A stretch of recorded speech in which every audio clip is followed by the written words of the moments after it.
Said phaser's to stun. Yes, they are on stun. And remember, it's 3 taps to open the meeting. Did I normally do 3? Not 2 like Barbara did, yeah. Oh, I always listen felt to like him. the meetings weren't quite open. Well, here we go. We are going to convene the June 16th Scott County Board of Commissioners with 3 taps. Here we go. Join me in the Pledge of Allegiance. Pledge allegiance to the flag of the United States of America and to the republic for which it stands, one nation, under God, indivisible, with liberty and justice for all. Thank you very much, and we are once again in social distancing mode, but there's just this weird little hint of normalcy in life. It's nice to have a little bit of that. We do have Commissioner Ulrich on the phone, so all of our votes will be roll call, and Deb will be walking us through that. So that being said, let's move to item number 2 on the agenda. Are there any amendments to the agenda? Otherwise, they will stand as distributed. Probably shouldn't put a lifesaver in my mouth when I do all this talking. Number 3, approve the minutes of June 2nd, 2020 County Board meeting. Are there any changes, additions, deletions, or what's your pleasure there? Mr. Chair, I'll move approval of the June 2nd, 2020 County Board meeting minutes. Second. We have a motion and a second. Any discussion? Not seeing any. I will look to Deb for a roll call vote, please. Commissioner Weckman-Brecky. Aye. Commissioner Wolf. Aye. Commissioner Beard. Aye. Commissioner Beard. Aye. Commissioner Ulrich. Aye. All right, moving on to number 4, recognition of interested citizens, always a highlight of the meeting. Just looking around to the outside lobby, perhaps this is an opportunity for folks to come and discuss whatever may be on his or her mind, but I'm not seeing any, and I'm giving it a, I'm looking out there, I know you don't have anything. Looking at, no, she's good, she's good. Anybody? Nobody. All right, our ratings will be down this week. Let's move on to agenda item number 5, the consent agenda. I'm going to read through these. These will pass with one motion as they've been vetted through the staff. 5.1, approve the request to extend the preliminary plat rights for the territory development in sections 32 and 33 of Credit River Township, zoned rural residential single-family district, RR2, an additional 6 months to December 31st, 2020. 5.2, approve the request for a conditional use permit, amendment to construct office building and other site alterations, web pallet service applicant and KDH Properties owner in section 4 of Sand Creek Township. 5.3, approve the request for preliminary plat and final plat of Kabish Farm consisting of 10 lots on 101.05 acres. Randy and Chris, is this where I stop and say, is it cubes or Kubish? I know it's Kubish. Yeah, there we go. We just, little shout out. Applicants and McHugh Family Farm Partnership property owners in section 29 of Cedar Lake Township. 3-way developer between the developer, township, and county development agreement and conservation easements. 5.4, approve the request for rezoning, preliminary plat, and final plat for the Jonason Family Ridge Mark Kep Living Trust applicant and property owner, consisting of 1 lot and 2 outlots on 50.12 acres in section 27 of Blakely Township. 5.5, approve the request for rezoning, preliminary plat, and final plat of Shimada Acres, did I get that right? Jesse Schneider, applicant, and Shimada Family Trust property owner, consisting of 11 lots and 2 outlots on 121.83 acres in section 25 of Cedar Lake Township. The 3-way development agreement between the developer, township, and county, and conservation easements. 5.6, approve payroll processing of personnel actions. 5.7, rescind board action of June 2nd, 2020, approving grant funds for 2020 through 2021, and approve acceptance of the Family Group Decision-Making, or the FGDM, grant funds and contract with the Department of Human Services in the amount of $322,998 for FGDM services from July 1st, 2020 through June 30th, 2022. 5.8, approve the record of disbursements and approve claims.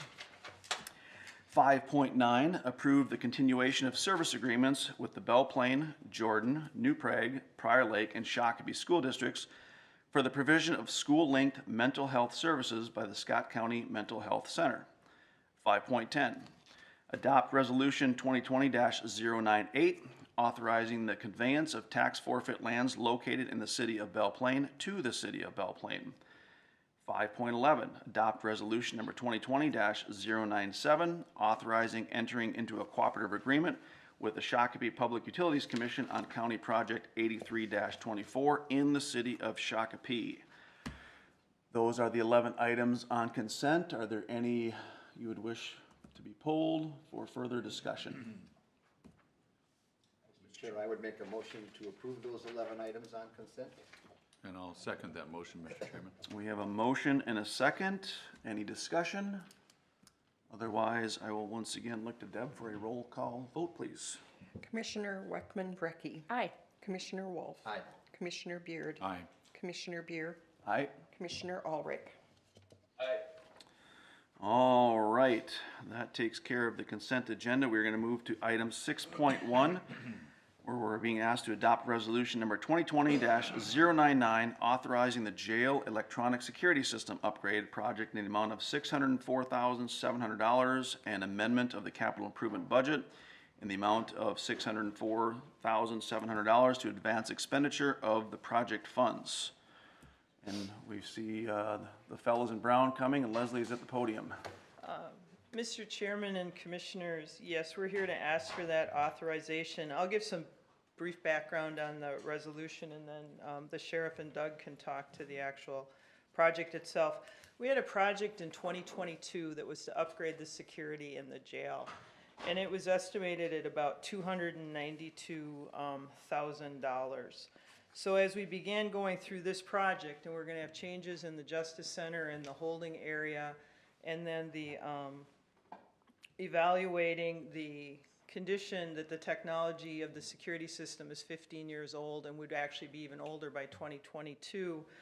They had an analysis performed, which I wish had been done when we were looking at the buildings, but it was missed, that as we expanded over there, this equipment wasn't ready to actually expand with the building and the needs for the growth.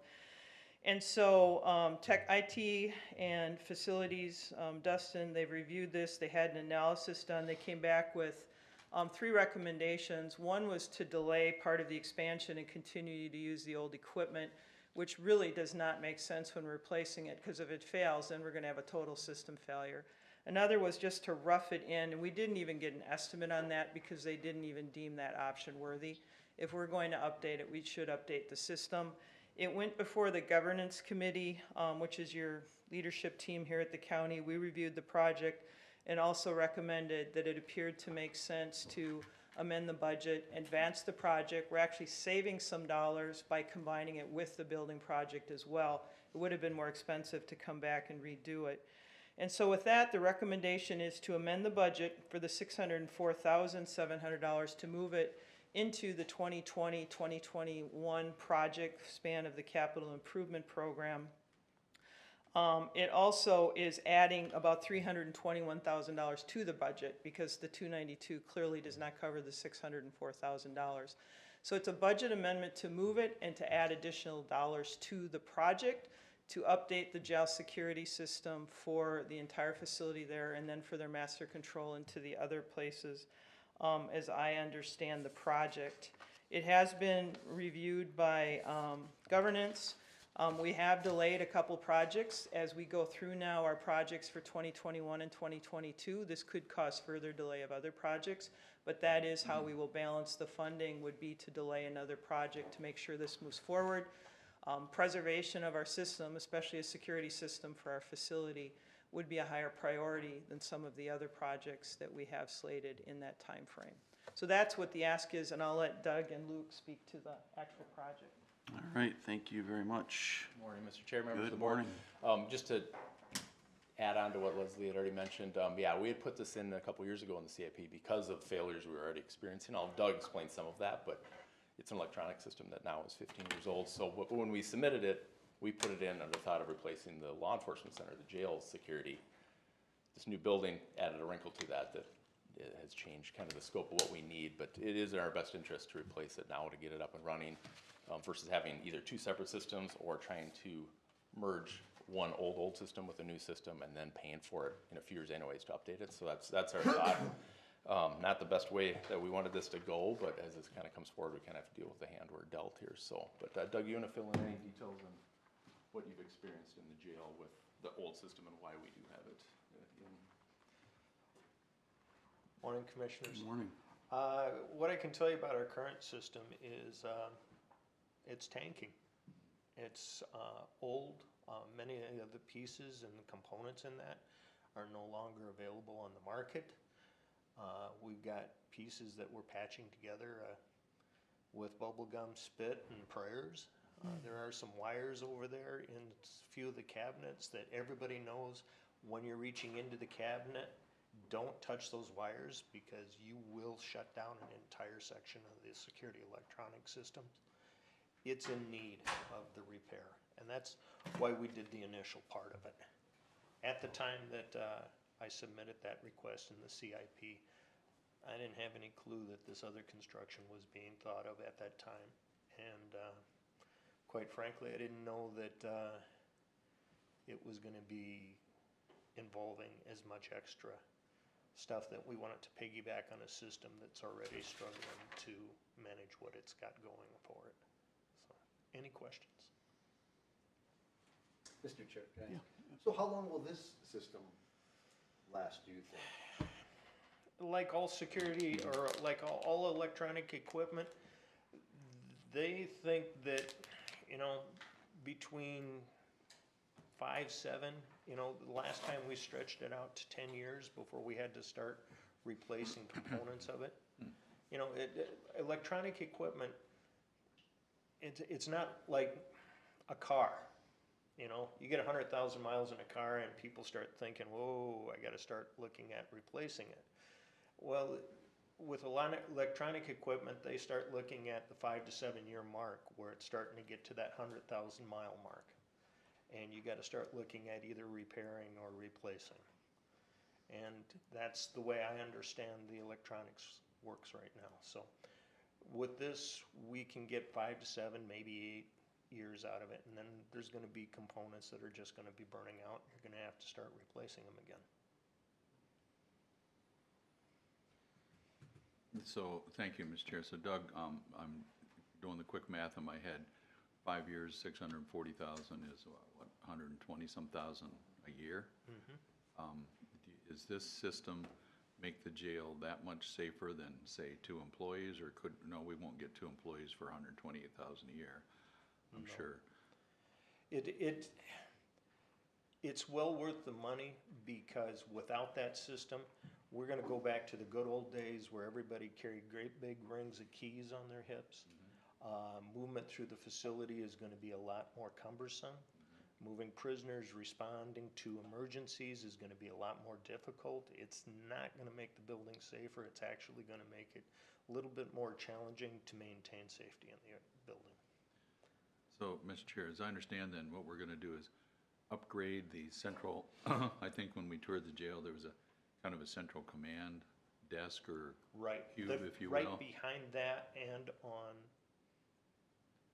4th floor and on 2nd floor are hardware cabinets where that's kind of the brains of the system. So yeah, it's master control. It's all the electronics where they're doing the touch screens, opening doors, closing doors, talking to inmates, viewing on the cameras, being able to shut down plumbing access if you got an inmate that's flooding a cell, turning on the electricity, turning on and off the lights, that kind of stuff. Okay. So that'll continue. It's just going to have all new brains and guts and nerves, if you Yes. will, to make that all work Yep. better and for the next block of time till that depreciates to Yes. obsolescence. Okay, thanks. Well, that was gonna be one of my questions. I couldn't get to my, because we've got Skype up here. But I think that's just important for people to know. I mean, it is a complete gut of everything electronic Right. in that building, which is a lot. Not Yes. just doors and lights, but the communications as well? The video you were talking about? I mean, just, or how you No, talk the to? video and the camera right now has been upgraded, Okay. and that's good for the time being. I mean, that's a good system. It's on a really good main software package that we shouldn't have to worry about that. But it is going to upgrade our ability to call those cameras into view on our security electronics so that we've got the cameras synced with the doors and things like that.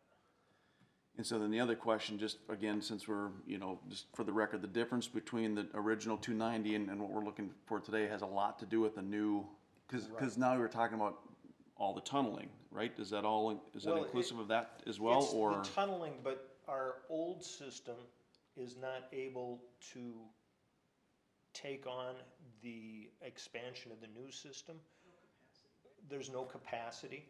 Plus, the old system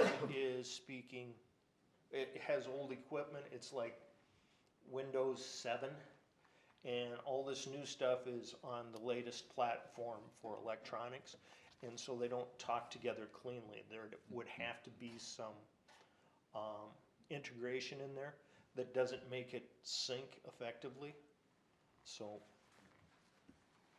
Doug, can you speak to the amount of downtime you see now or different experiences? The sheriff said, to talk about some of the downtime that we're experiencing now. With the system and it's unstable, there are components in there. We have times where the staff are walking around with keys and opening and closing doors now. Fortunately for us, it's only a few hours at a time before we get the system back up and running. But again, like I said, we're doing that with bubble gum, spit, and a lot of prayers. So the people who put the system in, which is Stanley Integrator, have told us that we've got a few components in there that if they should burn out sometime in the next 6 to 18 months, there are no replacements for them on the market anymore. Mr. Chair, I'm sorry, I give No, go Barbara ahead. an opportunity. Go ahead. Leslie had made a statement about that perhaps because we're pulling money from a future time period in the capital improvement budget, but there might we might have set aside some other projects because we're pulling money from the future to now, but it's not quite enough. So we're going to have to amend the budget to cover this. What do you envision setting aside? Any thoughts? If we're going to have to cut something in the future to make this work now? So one of the things that we're looking at is some projects that would have been slated for 2021, we would move them back to 2022, and like any new requests that came in that we add to the end of the 5 years would probably move out to 2026. Okay. One of the things we're getting better at is when you look at your CIP today, you will see annual replacements of some of the technology. You're going to begin to see things like cameras being replaced on a rotation so that it doesn't hit the way it does. I think Doug actually has in his budget some replacement for cameras if they go down and those types of things. The camera was a major project 2 years ago, 3 years? About 2 years ago to upgrade the entire camera system from the analog to the digital cameras. So these are major investments that have to continue to be maintained. And as we're working through governance, you'll see things like Siemens that controls our heat and cooling and those types of things in these buildings being upgraded and then planned out for when it has to be again and planned for so that we don't end up with a $3,000 spike or $300,000 spike like this in this project. The jail is probably one of the last buildings to go through that analysis, but things like their commissary, their ER medical, all of those are on a rotation. You've seen 9/11 be a little bit better. The dispatch, the logger, they've been rotated a couple times now over that 5 to 6 year span as they need to be upgraded. So you'll start to see systems like this come into play with those replacement cycles as well. Thank you.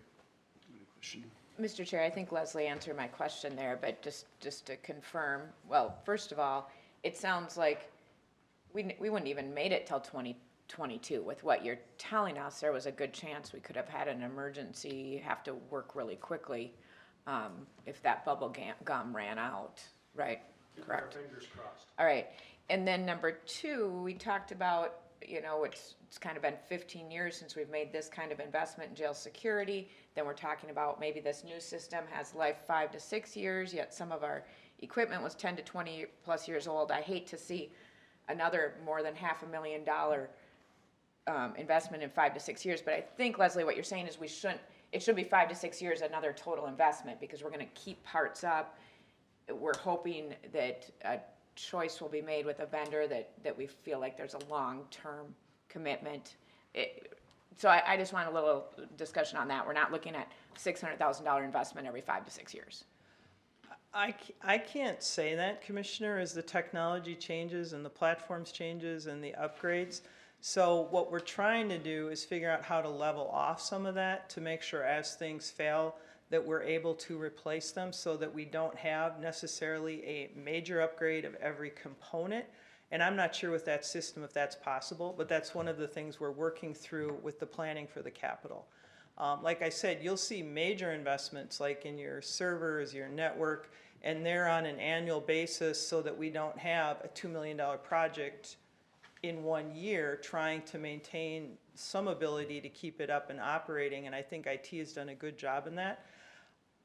The life of this, I think, as Doug said, is most of these components do, and they've replaced things over the years. You've just done them within the operations as things have broken. And so now it's the entire system, is my understanding, the guts of it and the platform that it sits on needs to be updated because it's so old. And then I would just add too, yeah, the 5 to 6 years, whatever. I mean, based on our CIP, we would get something in there, but we wouldn't be putting it in next year, you know, because the Right. CIP is 5 years. But it gives us some flexibility if we're getting closer. We at least have that plan where it's in there, it'll be in there, and maybe we replace it at 7 years or 8 years, or maybe replace it at 10 years. But it could be something that we go, hey, we have no experience of failures, and another thing comes up in the county, and we go, yeah, let's push that back a year. You know, is how I look at that CIP. It gives us flexibility by planning ahead as well. So yeah, I don't see us replacing it totally in 5 years, but we at least will have a plan and an eye on it versus seeing the failures and going, oh no, now we have to put it in the CIP 5 years out, which what happened 2 years ago there wasn't a plan put into that stuff at that point. So Do you have a question? I do. Mr. Chair, thank you. Sheriff Hennon, you have been party to a running, ongoing email exchange concerning a security system called Armor. yes, Does this have anything to do with that, or is this a separate deal? yeah, that's the radio system. Okay. So that'd be the 911 and the radio system used by law enforcement, fire, public works, all that stuff. Yep. Separate discussion from what we're talking about here this morning, though? Yep. Yep. Thank you. So I have a couple questions. 'Cause you guys are the experts, right? And again, just for public edification, there's obviously multiple vendors that do this, and you guys have arm wrestled them and come up with making this move is the best use of the dollars for the technology we're getting and all of those good things. It's just one of those questions I just feel like I need to ask. There are several vendors out there. Our experience in checking with other facilities, using other vendors, Stanley's probably got the best reputation in the market. It has been a very good, solid performing security electronics system for us. It would be even more costly if we were to switch into a different vendor now than not taking our current system and upgrading it. Similar to, I don't know, I drive a Chevy and I'm trying to convert it into a Ford. You know, it can be done, but it's gonna cost a lot of money. Some people say you should absolutely do that. Yeah, well, and some Chevy to people Ford, said I that's should have a- been driving a Ford to begin with. It's a so- whole nother conversation. Yeah, but the truth of the matter is we're very, very confident in this system. It is one of the best in the country. It is used extensively by other jails in the metro area. And some of them had other vendors to begin with and switched to the Stanley system. And the other question I have is just, I mean, I know everyone's trying to hold on to the dollars, and this is a big bucket. I'm just gonna look to Leslie, that we've looked in every corner and have scraped up, and like, we've got the dough to make this happen. We can print it digitally like some other jurisdictions do, but Basement. Mr. Chairman, yes, we can move this out of the capital improvement fund. We've taken a look at that. As you know, we've held up 4 projects already as we're trying to balance and make sure the 2020 budget doesn't have to dip into fund balance. We do believe that we can adequately move this project forward. There will be some of it spent in 2020 and then some of it in 2021.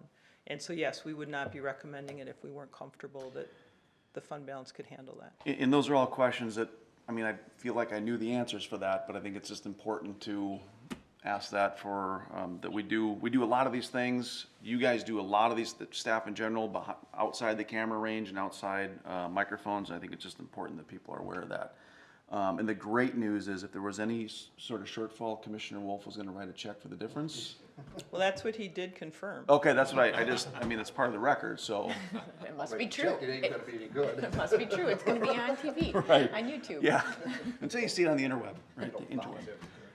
Okay, any other, yes? Yeah, I have one comment. This might be kind of, well, it could be fun, but I think it's just good to get out there. I've watched TV some in the last few months. I really hadn't watched TV for years prior, but sometimes there's TV shows and there's jails, and it seems like somebody can always hack in and make all the doors go open at once and things like that. Just speak for a moment on the technology, the security, that we're not giving up security by getting rid of the big ring of keys. That just give us a little confidence in that.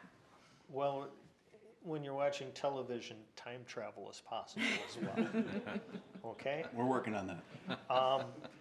The truth of the matter is our security electronic system is a standalone system that only has one connection to the intranet, and that's to the vendor, where they feed in updates, and they'll log into the system to fix things. The firewalls on those things are very, very extensive, and there's a lot of encryption in there to prevent other people from getting into it. The chances of somebody on the outside coming in and being able to force all the doors into the facility open at one time are, I'd buy a lottery ticket and I'd have a better chance of winning that than they would have being able to do that with our security electronic system. So more secure than the big rings of keys. Yes. Thank you. And with the big ring of keys, you can key your way out. With the security electronics, it won't allow you to open every door at the same time. You know, there's like, it's called sally ports. Like when you think of our garage, only one door can be open at a time to get people in and out. No different, a lot of the housing areas, you can't open all the doors to the whole building at one time. It only allows one at a time. So even if something happens, you're contained in what is actually moving at one time. Great, thank you. Can I ask something, Mr. Chair, off the topic? Sheriff, how many do we have in the jail right now, like inmates or? Population, Yeah, this morning, we're at 59? 59. Oh. this morning. 59? Wow. And That's some of Usually us our- have been let out because of the COVID or?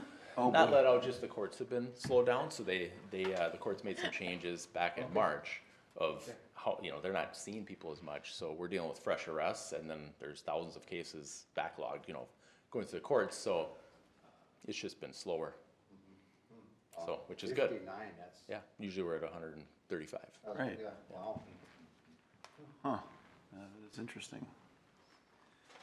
All right, looking to my Mr. left, looking Chair, I all would right. make a motion to adopt resolution number 2020-099, authorizing jail electronic security system upgrade and amendment to the capital improvement budget.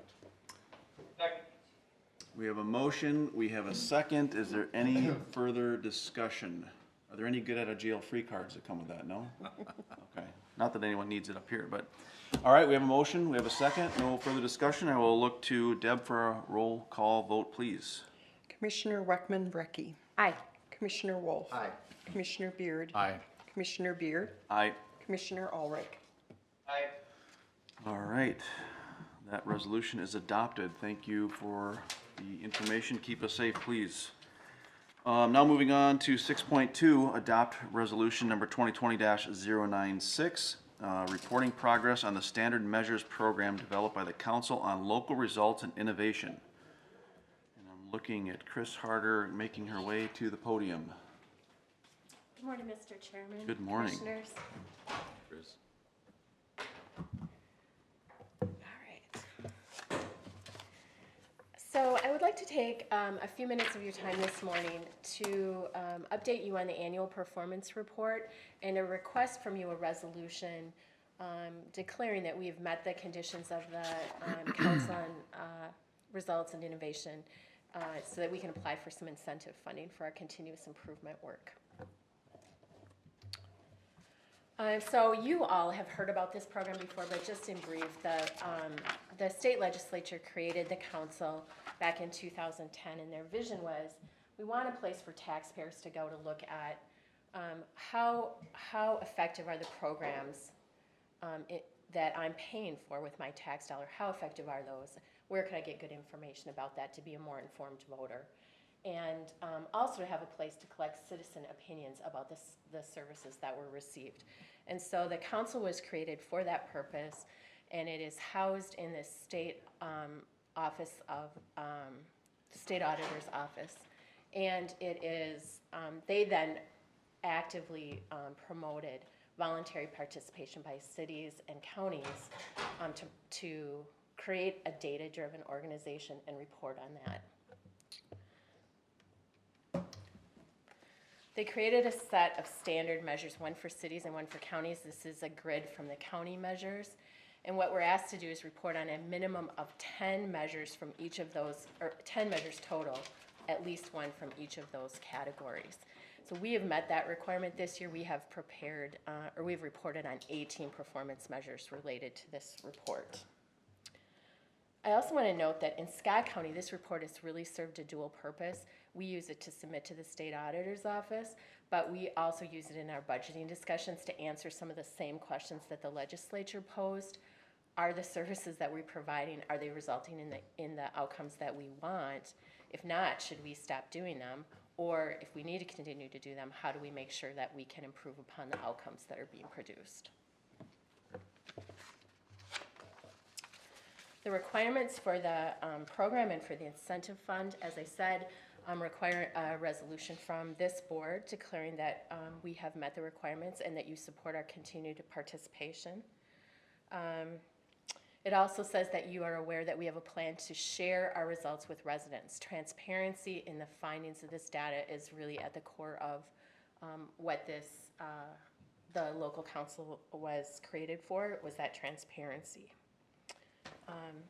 If you approve today, I'll submit a copy of your resolution and the final report, which you got late last week. I'll submit those to the state auditor's office. It'll be posted on their website. It'll be posted on ours. And then we will share results in venues like the Scene, our resident report, public forums, or public presentations, so that we have a chance to share that information with our citizens. The benefits to us really are at the bottom, which is that the incentive funding really allows us to continue to build a data-driven organization where we are striving to create measures that really reflect, are we getting what we're paying for? And it supports our continuous improvement work in delivering what matters, the resident report and survey, Speak Up Scott County, and our staff training. We're reimbursed at 14 cents per capita. I think there's a ceiling on that up to $25,000. Last year we got just a little over 20 for the work that we did in this report. Mr. Chair, Chris, as long as we're on that point, Yes. how much did it cost us to participate in this program? Does that 14 cents per capita actually cover our costs? And if there's a surplus, can we invest it in other things? The money is targeted to continuous improvement work, Okay. which is a broad umbrella. I don't know exactly how much it cost us to create the report. What I can tell you is that I had worries about how much it cost us last year. I think some of you expressed some of those worries. Oh, I'm so sorry. Is your time up? Did we have a 5-minute timer? Oh, for that's it? right, sorry. I'm Wrong sorry, agenda item. I was practicing before I came. I'm sorry, thank you, Leslie. Oh, goodness. So I had some worries about that, really, that if we're spending more to create a report than we are recouping, does that make sense? This year we've made some concerted efforts. We reduced the number of staff involved in this. We reduced the staff hours. We did not print it. Last year it was professionally printed, so we took some steps to reduce the cost, and we could surely get you a cost estimate from this, what it costs to do this report this year. Okay. It's a fair question. Well, some of this, to be fair, some of it we would be doing anyhow, just as part of our budgeting process. Yes, so. yes. Okay, thank you, Mr. Chair. All right, let's talk just a little bit about our specific report. So as an organization, you know, we continue to be focused on safe, healthy, and livable communities and responsible governance. This is what our residents say they care about and what they want us to be and what they want us to do. And that continues to be our overall focus. The report introduces the updated values statements that we created last year during the strategic planning process, and along with the goal, vision, and mission, sort of serves as that foundation for all the work we do to serve people and to serve our communities. There's a very brief overview of priority-based budgeting. And what I would call your attention to is kind of in the middle of that screen, the 2019 expenditures. That gives you the percentage of our expenditures that were allocated to each of the categories of safe, healthy, and livable communities. Obviously, some program areas overlap, so your percentages are going to exceed 100%. But that pattern of more investment in that progression, safe, healthy, and livable, is very consistent over the last few years. So the report is organized. Part of what I think is really important about delivering what matters is a focus on outcomes, that we're not looking at program compliance, but we're really looking at what is it that we're spending money on that's making a difference. And so the report is organized in that way. There's a chapter on outcomes for children. There's a chapter on public safety outcomes. So it's sort of organized along those topics. And each section includes what are the key performance or the key community indicators that are related to that outcome area. What are the program level data that says how well our programs are contributing to that?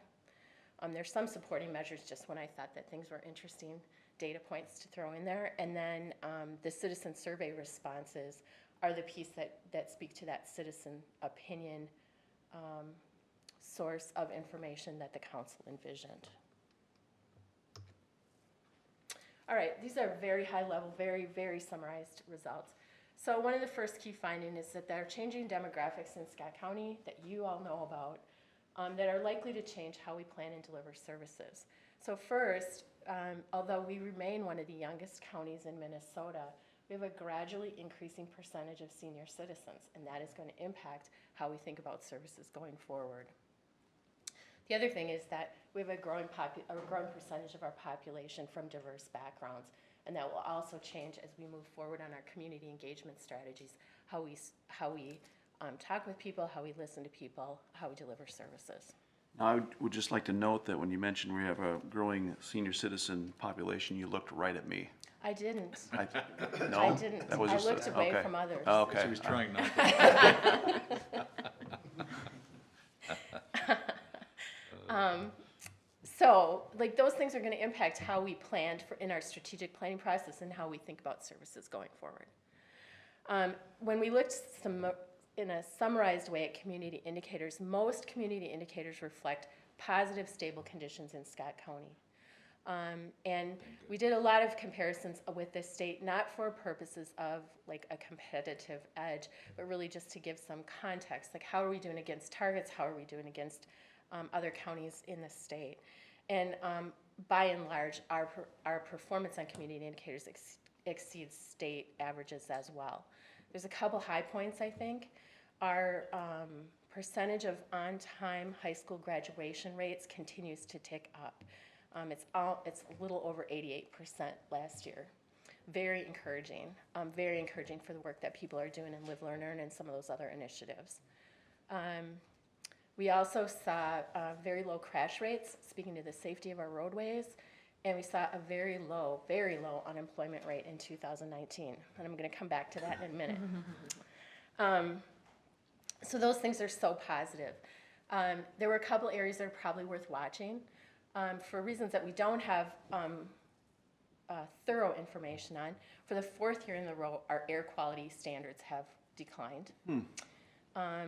And probably the piece that we have the most ability to impact is the percentage of third grade readers that can read at grade level. That percentage continues to drop, and that's just kind of the pigeon or it's not a pigeon, the canary in the mine, right? It is a warning. It's a warning sign for us, and it is encouraging to me that so many elements in our strategic plan really support continued work in that area. In terms of the the other piece I wanted to say about community indicators is it was a very difficult thing to write this report in the middle of a COVID response. looking back at what is our experience in 2019, knowing that some of these community indicators are going to be impacted, maybe a little, maybe a lot, and it's just too early to know any of that yet. But I think the fact that we have been tracking some of the same data over time is going to put us in a good position next year to really weigh some of those changes. And we know that unemployment is, of course, no longer at 2.9%, but we're also seeing some of those applications come down as people return to work. That's encouraging. And so really weighing the full impact of some of these things next year is going to be really interesting, I think. In summary, the key performance indicators, what I can tell you is that most programs meet or nearly meet the targets they've set. Almost every program that's reflected in this report has targets. That's an improvement from last year. And almost everybody meets or exceeds them. When they're not, program leaders were really aware of what the contributing factors were to those gaps, and they were actively working on filling those gaps. Changes at the state, like changes from state program requirements or those kinds of things, were a complicating factor. And certainly our organization was impacted as much as every other employer by the fact that the labor markets are tight, and recruiting and retaining high quality staff was a challenge in some areas. And we actually have what I think is a really good Scott County Delivers at whatever point we can come back to that. Lori Hess and her team have put together a really fine Scott County Delivers on that workforce piece. That's pretty interesting. At the end of each chapter of the report is a data summary, very high level. It also included some documentation of the work that was done to close out the last strategic plan. And these are all pieces of information that you know well. But I really think that it's a gap in our system to not have a place to record, okay, we did all this work on a strategic plan, and Leslie always does a really good job at the end of the year of bringing that forward in PowerPoint kind of presentations. But it seems like there's some historic value in just like getting that on paper somewhere for future reference. So I did a little bit of that. And then the last piece of the report includes, for each of those outcome areas, it's what are we going to do going forward? And that includes the work that we envision for the next strategic plan, and what are we building on in between 2020 and 2025 to continue to improve our own outcomes and challenge ourselves for excellence in the work that we're doing. So with that, I would request a resolution whereby you declare that we have adopted a process and a system of measurement that is consistent with the council, and that we have a plan to report that out in a way that is transparent as envisioned by the Council on Local Results and Innovation. And with that, I'll stand with questions.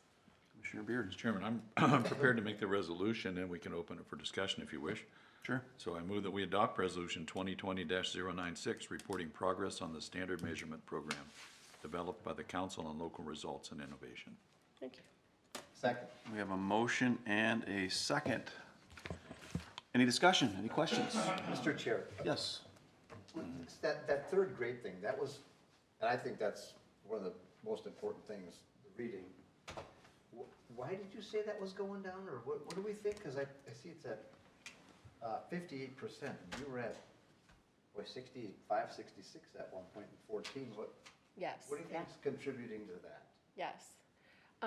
Well, I don't know exactly what's contributing to that. I think that there's a couple things. I think that there are gaps between how schools and health and human services, how they can share information that would, like if we could do that, we could help support some of these kids earlier.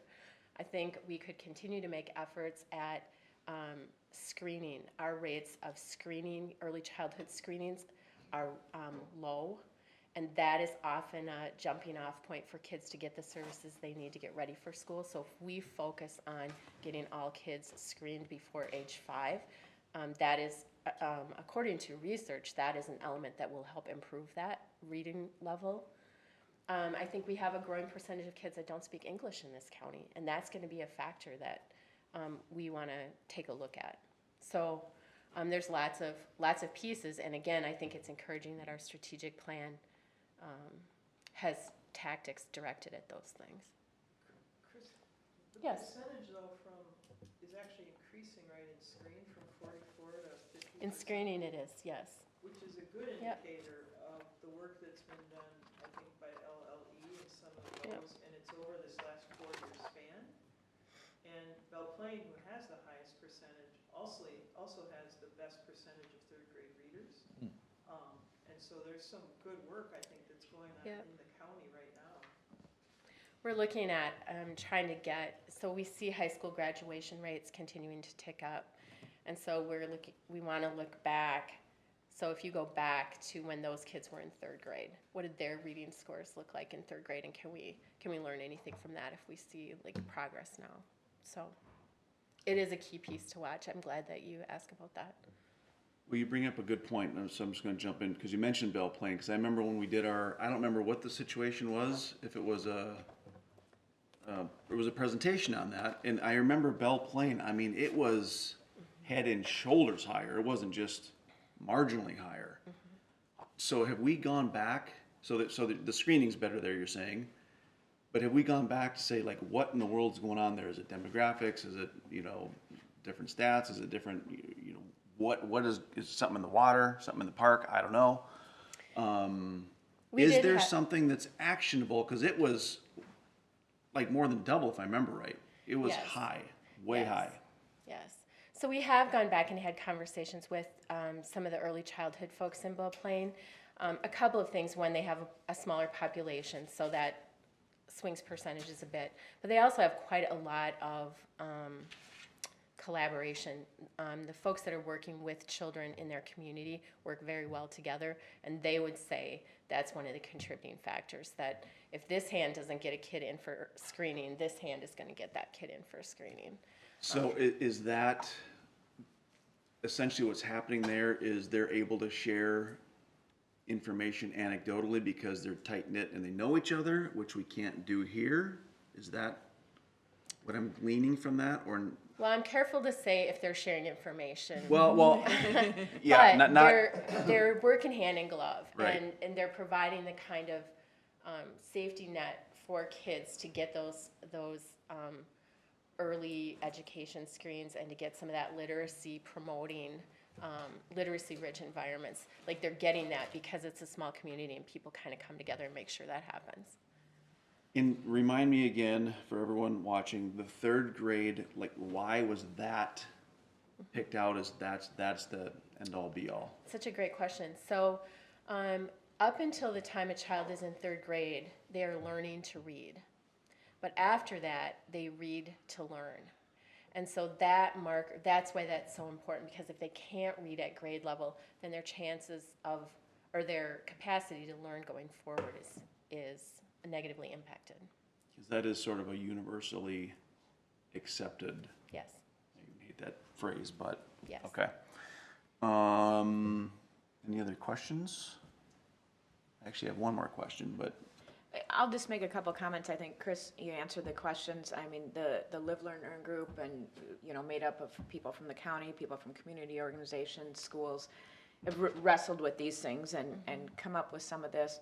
Belle Plaine's a great example of, it's not necessarily sharing Right, information that isn't yes. supposed to be shared, but Right. there's fewer entry points also. They talked about the very good tie-in between their preschool and their school district, and in bigger communities, that's a little harder, and more people moving in and out. So it's like, we need to replicate that even when there's those barriers of maybe more migration in and out of systems.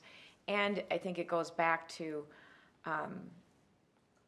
the county, and that's where people watching or people we talk to might be like, gosh, why do you guys care? Why do these 5 people really care about this? The schools are doing that. Is that the county, based on several programs that we need to have, touches or meets with these families before the school has any chance to. And if we can do a heads up, a handoff, be helping do that, whether it's through, public health, through economic assistance, through our jail, kids whose parents are in jail when they're young are probably having a few more troubles, and it's harder to get there. So if we can be doing that, we're not trying to take over education or saying the county's going to solve third grade reading.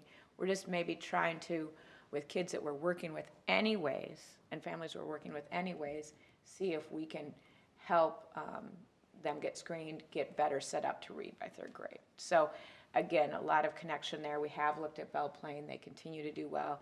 We'll continue to watch those numbers because hopefully, you know, this year's third graders, next year's third graders, maybe we're going to see some difference. You know, it won't be big because people move in and out of districts, but to just even stop the decrease, it's been a tremendous decrease over the past decade. My last question was on air quality, something completely unrelated. Yes. Like that's been ticking down. Yeah, just a little bit. I know, I mean, I get, you know, there's development and things are being added. Is there any understanding of why at this point, or just like, uh-oh, we see a trend? You know, to be completely honest, it was really the first, like, preparing this report is the first time that I looked at that and said, hey, like, you know, if you see something take down a year or maybe two, but 4 years in a row. And so I think it is a piece that we have to spend some time thinking about that I just haven't yet, in all honesty, Commissioner.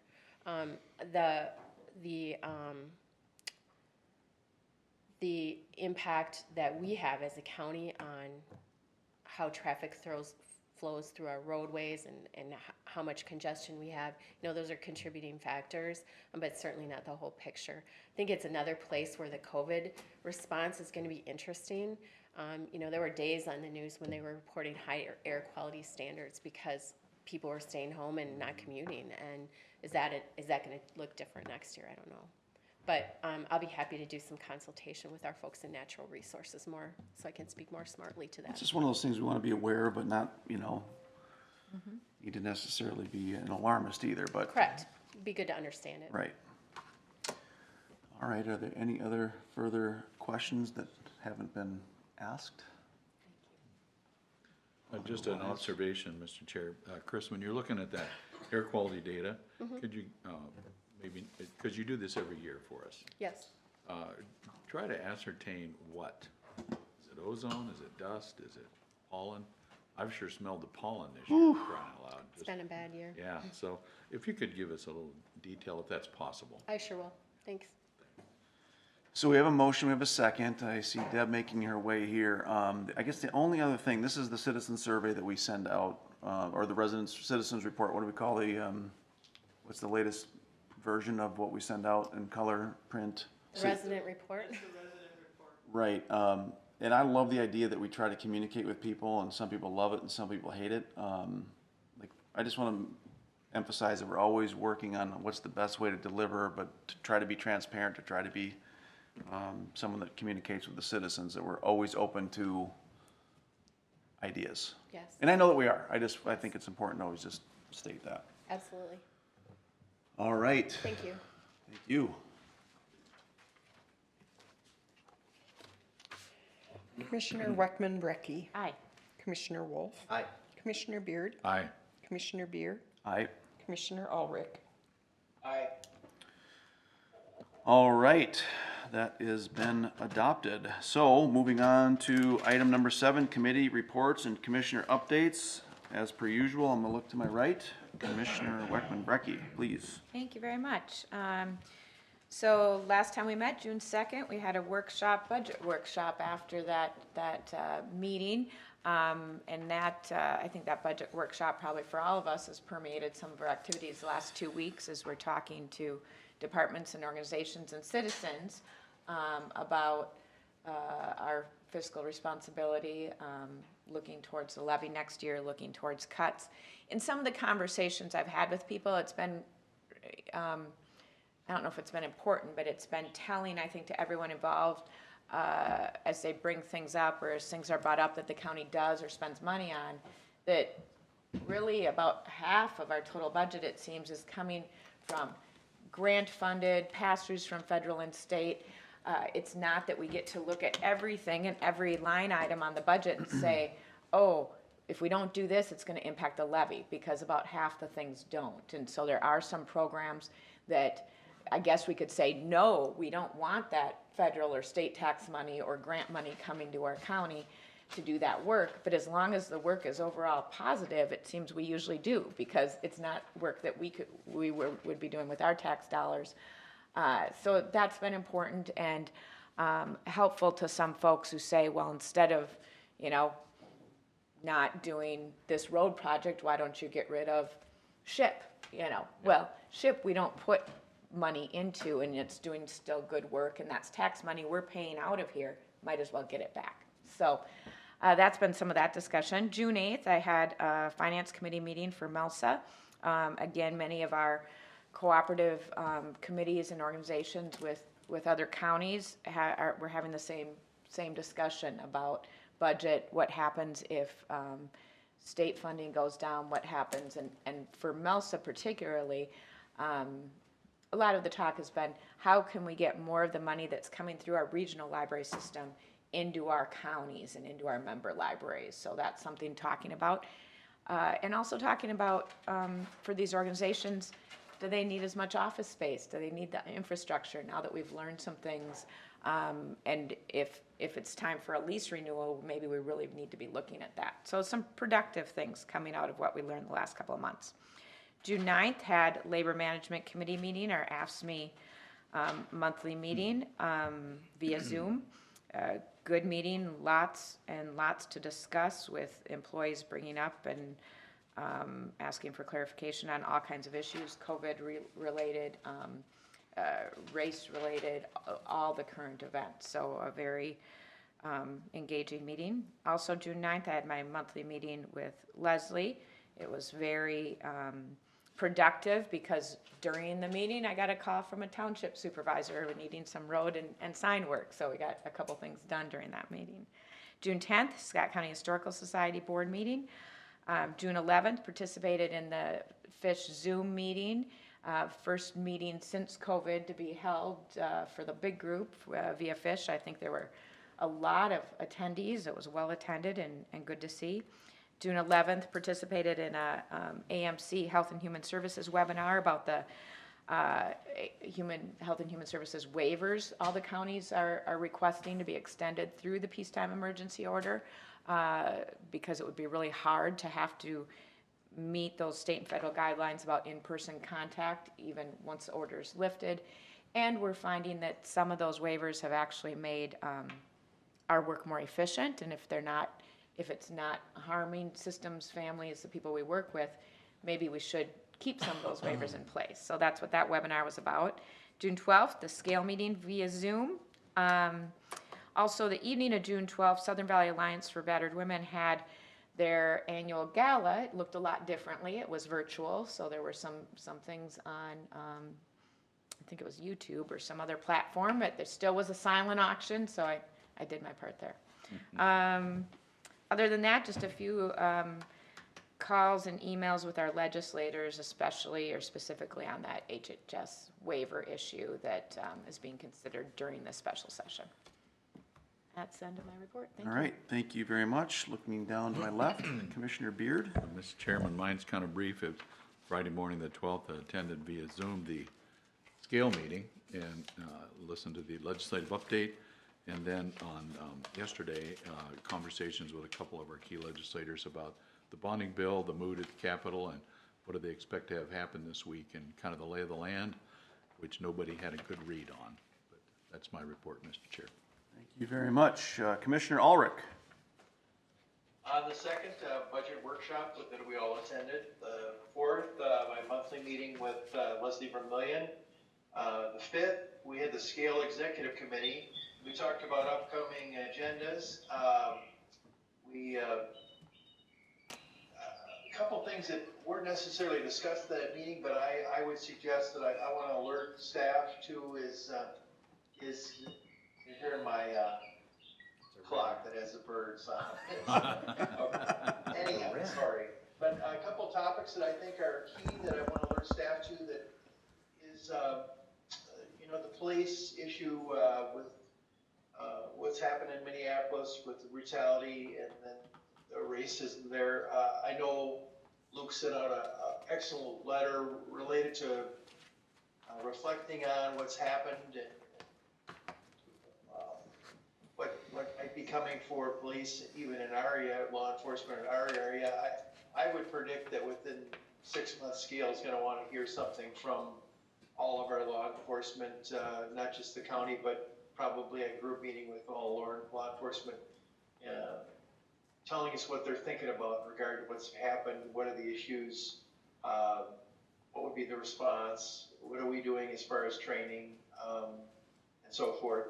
Also, this third grade reading issue, where a third of our kids are below, not reading at grade level of third grade is really not tolerable. And I'm not convinced we're doing a tremendous amount in this area, so I could predict that we would want to hear a report to Scale, or well, I would think to Scale, because it is one of the pillars of Live, Learn, Earn educational. The educational pillar is part of that effort. So I think we need to zero in on that pretty hard, because it's not getting better, and we shouldn't tolerate it. We should ask what's being done in school districts, what's being done through our libraries, and so forth. The 8th STA meeting, board meeting, STA, Suburban Transit Association, is concerned about being edged out or cut out or eliminated by the Met Council. I don't think being eliminated is a serious threat, but with ridership being affected by COVID and that being one dynamic, and then also Met Council spending a lot more money on light rail, and the resources are going more to those, and there is a concern by the Suburban Transit Association. Are we going to get edged out and have a lack of support even more so than right now? Greater MSP board meeting on the 8th as well. They're talking a lot about racism and inequity and brutality and how to respond to the crisis. Obviously, the events in Minneapolis, with the brutality and the racism, and then the burning of businesses, not protecting business, not, the businesses had to have been wondering, where is law enforcement? In many cases, they just watched looting occur. Law enforcement was there when Target was being looted and just watched. I mean, they didn't stop the burning of buildings. There was 1,000 businesses that have one level or another of just destruction, a number completely destroyed. So this has given a black mark to us, our region, in the country and in the world, really. And so Greater MSP is trying to partner with others, all the business community, and what will happen next. Part of the ongoing black mark is efforts now of Minneapolis to disband the police department, which is really ridiculous. But anyhow, that's my personal commentary there. That's not necessarily Greater MSP, but anyhow, onward. MBTA Management Committee was held that same day on the 8th with financials and an audit report. The 9th, the Fish Programming Committee, we talked about upcoming topics. Later that same day, the CDA. On the 10th, MICA. And a lot of talk was on CARES funding. And, the issue, as I understand, I don't know what the update is, but at least as a MICA that day, we were on the 10th, we're informed that one of the underlying issues is the governor wants to give back $600-some million to the counties and cities, whereas the legislature, in a sort of a bipartisan way, wants to give the full amount, which is $800-some million back to the cities and counties. And so I don't know how that'll get resolved, but it seems like there's a mood to give the larger amount back with the legislature. Governor's on the other side of that. So maybe Mike can give more insight into that. June 11th, the Fish Monthly Meeting. Again, it was a Zoom meeting. It was presented by the county and the faith community, and the issue was, what are the needs in our community? How can the Fish Partner Network meet the needs of the county and the needs of our community? And so we were hearing needs and how to meet them that day. The 12th, our Scale meeting was a legislative update, and then also a Scale year in review presentation. Later that same day, the RTF board meeting, we talked about financials and dues and budget fee structure, most of which all are going to remain flat. Actually, the dues are going to go down really slightly. At least they're not going up, and they actually have remain flat the entire time of the RTF board meeting. That's been enabled by non-member fees and use of the facility. Other communities that are not members are using it, so we're collecting fees that help us to not have the dues go up to our members. On the 15th, the Scale Service Delivery Committee, we talked about difficulties with the upcoming election and how we need to have an all-out effort to encourage people to request an online or a mail-in ballot.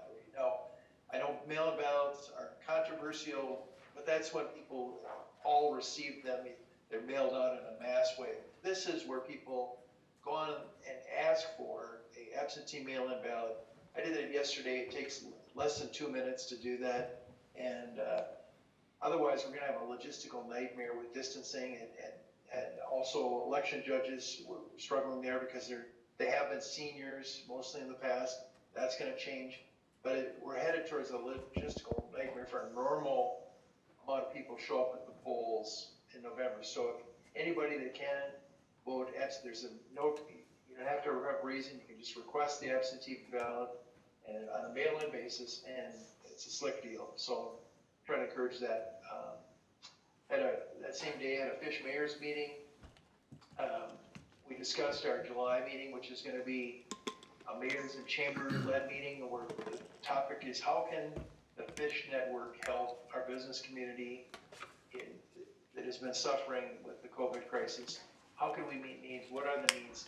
You realize, basically also talking to the chamber, you realize you can post needs for employees that are struggling, post their needs to the Fish Network.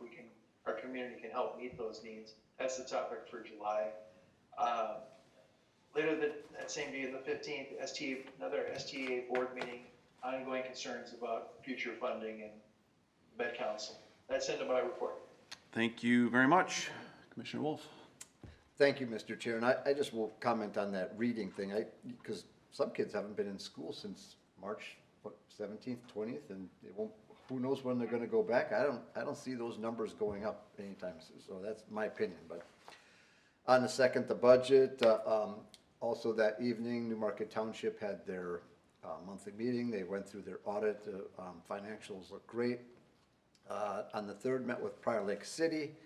I always enjoy that. We talked about 2113. We're going to do a little ribbon cutting here on the 27th or some 20th. That's Saturday. On the third, Cedar Lake Sewer met. Not much going on there. On the 5th, met with Senator Pratt about the bonding bill. On the 8th, Planning and Zoning had their meeting, and that was on Skype.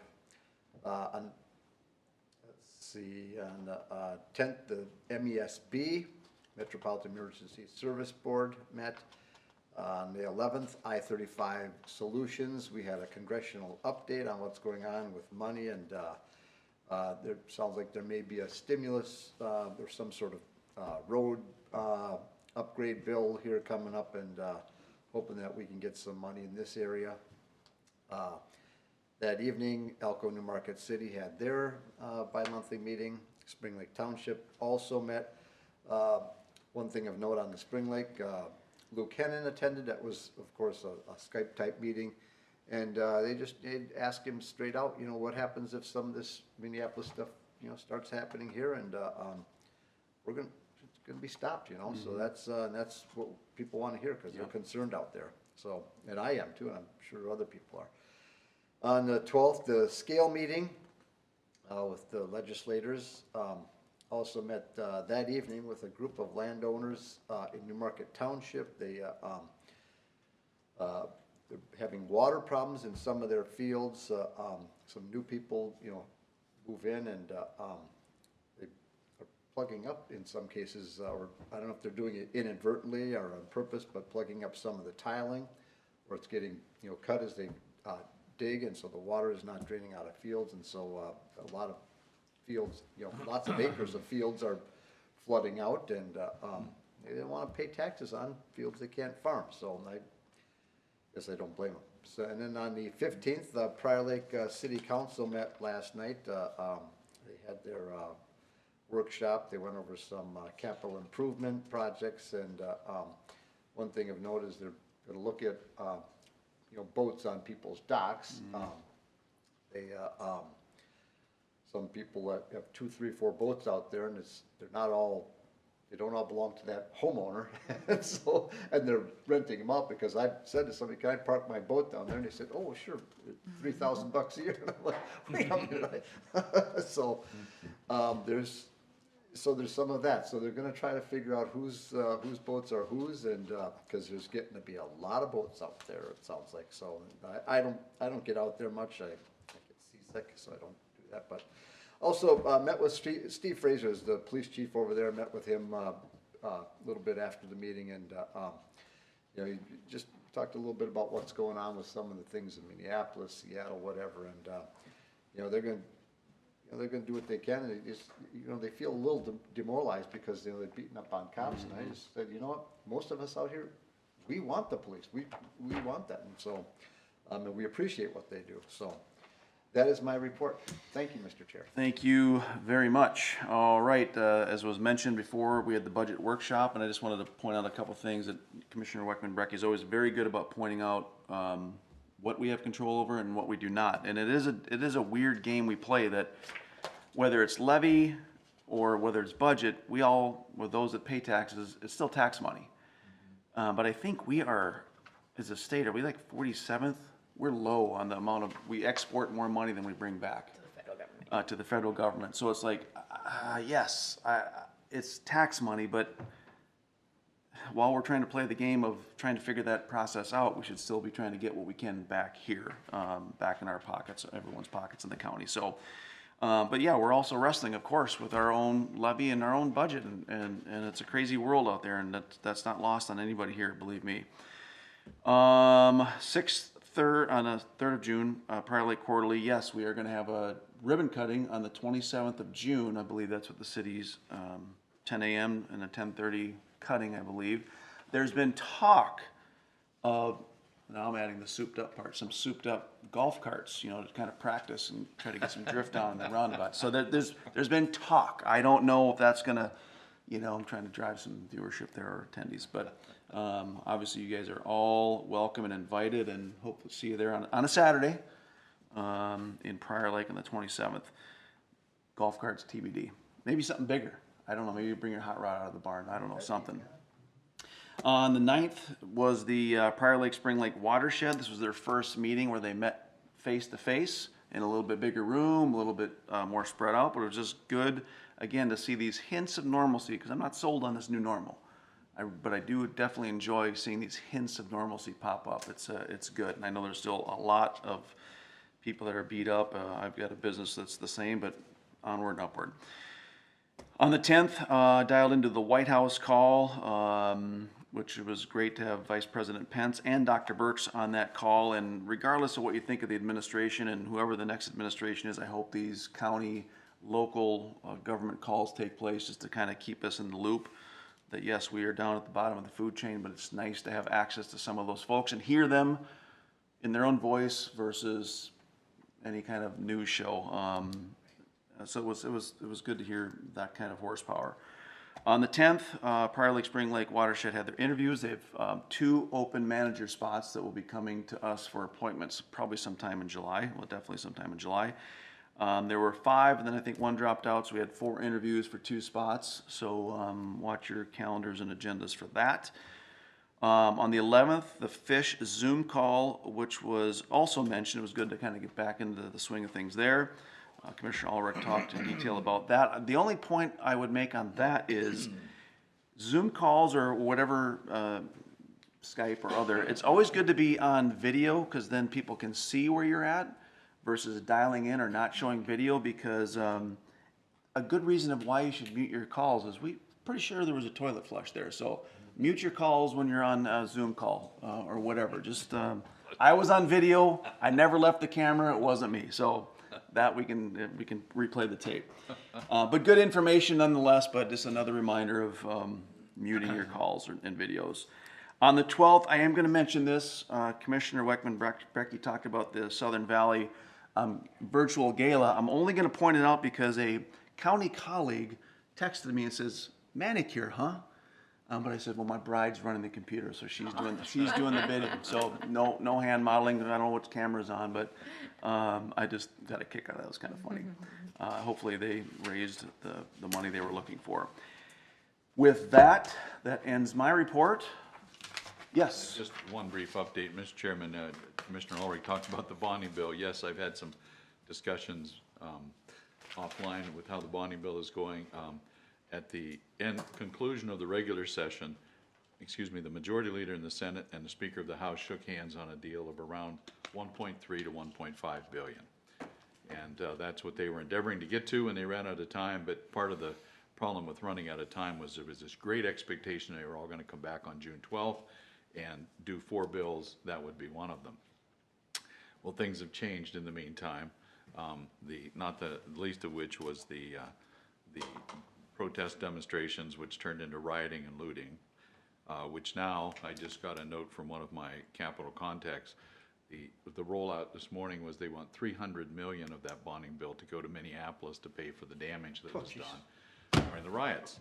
So that's going to color the discussion, not to mention the Saturday before they went back into session. No, the Thursday before. With the tacit approval apparently of the administration, angry mob tore down a statue in front of the Capitol, and the state police were told to stand down and let it happen. And that's got a bipartisan group of legislators pretty angry at kind of what happened. There is a process for removing or changing things in the Capitol area. It's been in place for probably close to 80 years. I participated in that on a Civil War monument when I was there. And I know when the Capitol restoration happened, there were paintings that offended some of our sensibilities in the governor's sitting room that went through the process, and the paintings were removed and exchanged for other paintings. And they weren't burned or destroyed. They were part of history, so they were relegated to a back room. And this apparently was part of the process that was moving too slowly for some people, and whatever. I'm not going to guess motives or so on. But just know that the whole situation has now been roiled. Emotions are at a high pitch, and sensibilities are offended, and people are wondering what kind of games are being played. But just know that bonding bill, which had some general outlines of agreement on May 18th, has now had another big bite taken out of it this morning when 300 million was requested for Minneapolis in particular to help pay for the damage that was done. So, breaking news. There you go. So Mr. Chair, if I could comment on that. Yep. I actually wasn't talking about the bonding bill. I'm talking about the CARES Act money that's sort of pass-through money that's supposed to go to the cities and counties. That 800 million, or Yes. It's 860, something like that. Yes. And the governor wants to pass through about 600 million of that, not give the full amount. That's where the legislature seemed to have agreed. Yes. Be more on the higher amount. Yes. And really opposition of the governor. I don't know what the current status is, but I wasn't talking about the bonding.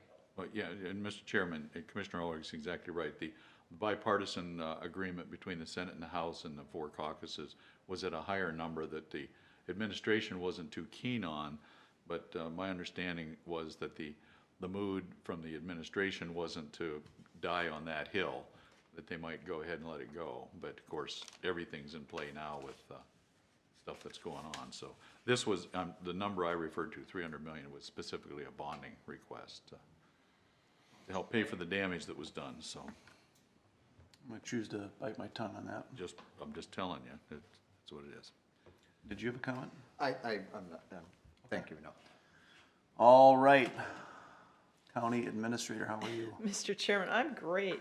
So I also was going to mention the city of Prior Lake is hosting the ribbon cutting on the 27th. I believe you've been invited to speak at it as well, Mr. Sorry Chairman. about that. And, Sorry. yep, and so the rest of you should let Lisa know if you plan on attending or not as well. What time is he on the agenda so we can show up just after? I think the speakers are at 10 I o'clock. thought it was for heckling purposes. So I mean, no? he might be at like 10:10 or something. So if you were there at 10:30, you'd see the ribbon cutting, There we go, but not okay. the speakers. They said something about my seat will be in a dunk tank. I'm not sure if you know anything about that. I might have to come back and go then.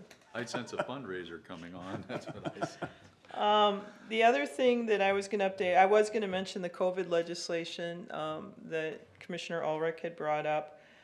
There's two pots of dollars that we've been working on and taking a look at. One is an allocation that's coming from the federal EDA, and I think Commissioner Ulrich mentioned earlier that the Met Council needs to take an approval. Greater MSP has been taking a look at that.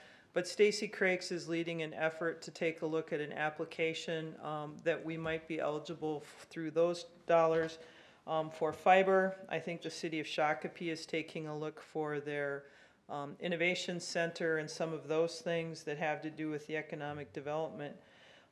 We had an update from Micah yesterday on the COVID legislation that was the $1.8 billion that was given to the state, where Hennepin and Ramsey received a direct allocation because of their populations. It looked like, as you've both mentioned, that there was an agreement between the House and Senate to allocate about $867 million of that out to the towns, the cities, and the counties on a percent basis per capita. The counties would actually administer for any of the entities under 5,000 in population, which would be most of our townships except Credit River, I believe, and Elko Newmarket. The cities, other cities would get a direct allocation and then have to certify that it was being used for COVID purposes. The amount they were looking at with this was about $17 million to Scott County. That's one of the things that we were having a discussion. Do we hold the June 30th work session or not? We were hoping we would know, so maybe we would have held that date. But I think we're still going to come back now on July 7th because we don't know the exact allocation and the requests. 10% of it at least needs to go to the public for rental and mortgage assistance, small business assistance. I think our belief is that should even be a higher amount, but we have to have criteria for getting there and understanding who has been directly impacted.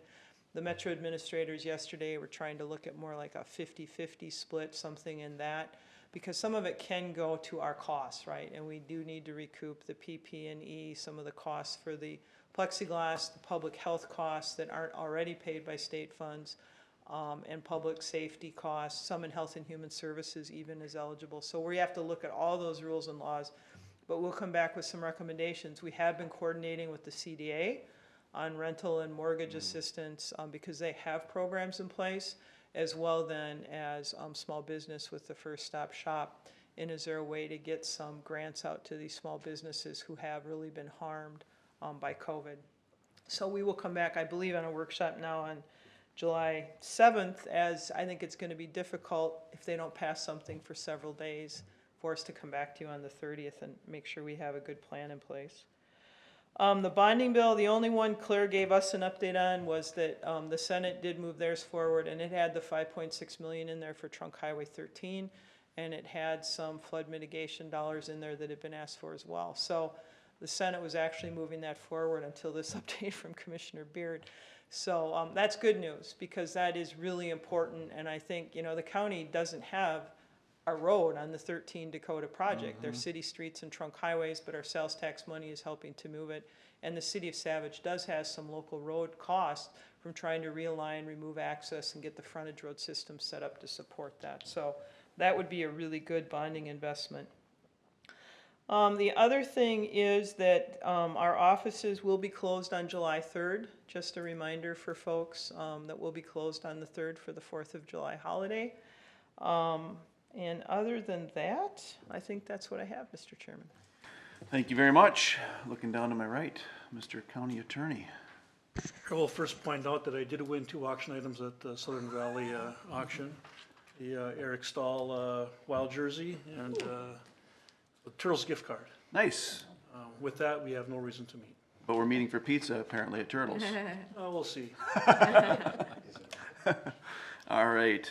Thank you very much. So we are at item number 10, adjournment. Motion to adjourn. Motion. Second. Second. A reluctant second. Any discussion? Otherwise, Deb, take it away. Commissioner Weckman-Brecky. Aye. Commissioner Wolf. Aye. Commissioner Beard. Aye. Commissioner Beer. Aye. Commissioner Ulrich.